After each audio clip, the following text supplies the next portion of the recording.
তো আজকে দেখো আমি আর আমার একটা বন্ধু ফুল চুরি করতে গিয়ে একজনের বাড়িতে ধরাই পড়ে গেলাম। বেশ কয়েকদিন আগে ফেসবুকে আমি বিনিসূত্র মালা বানিয়ে কয়েকটা ফটো আপলোড দিয়েছিলাম। সেই ফটো দেখে তোমরা আমাকে অনেকেই মেসেজ করেছো আমি মালাটা কেমন করে বানিয়েছি। আসলে বলে বোঝানো অনেকটাই মুশকিল, তাই ভাবলাম একটা ছোট্ট করে ভিডিও বানাই। সেই জন্য বিকালবেলা আমি আর আমার একটা বন্ধু আর আমার একটা বাগনা মিলে চলে গিয়েছিলাম ফুল চুরি করতে। এই ফুলগুলো দিয়েই বিনিসূত্র মালাটা বানাবো। এই ফুলের নাম আমি একদমই জানি না, তোমরা যদি কেউ জেনে থাকো তো আমাকে কমেন্টে বলো তো।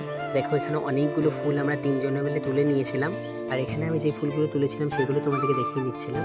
ওখানে বললো কয়েকটা লোক নাকি আমাকে পিছন থেকে দেখছে, তাই বললাম যে দেখছি তো হুকা তাতে আমাদের কি। তো চলো সেসব কথা বাদ দিলাম, আর এখন আমি ফুলের মালাটা কেমন করে বানাচ্ছি সেটাই দেখো। আমি বড় একটা ডান্টিওয়ালা ফুল নিয়ে নিয়েছিলাম, আর তারপরে ডান্টির উপর দিকে ফুলটাকে লাগিয়ে আর ফুলের ডান্টিটাকে নিচ থেকে টেনে ফুলের সাইড থেকে বার করে করে ঠিক এভাবেই লাইন বাই লাইন আমাদের করে যেতে হবে। একবার ব্যাপারটা ভালো করে দেখলেই তোমরা এটা সহজেই বানাতে পারবে। প্রথমে আমিও বানাতে পারতাম না, তারপরে একবার দেখার পরে এটা আমিও বানানো শিখে গেছিলাম। তোমাদেরকে এই ফুলটা দিয়ে বানিয়ে দেখাচ্ছি, আর একদিন তোমাদেরকে মাধবীলতা ফুল দিয়েও বানিয়ে দেখাবো। দেখো এই ফুলের মালাটা তোমাদের কেমন লেগেছে কমেন্টে অবশ্যই জানিও। দেখা হচ্ছে অন্য কোনো একটা ভিডিওতে, ততক্ষণের জন্য টাটা।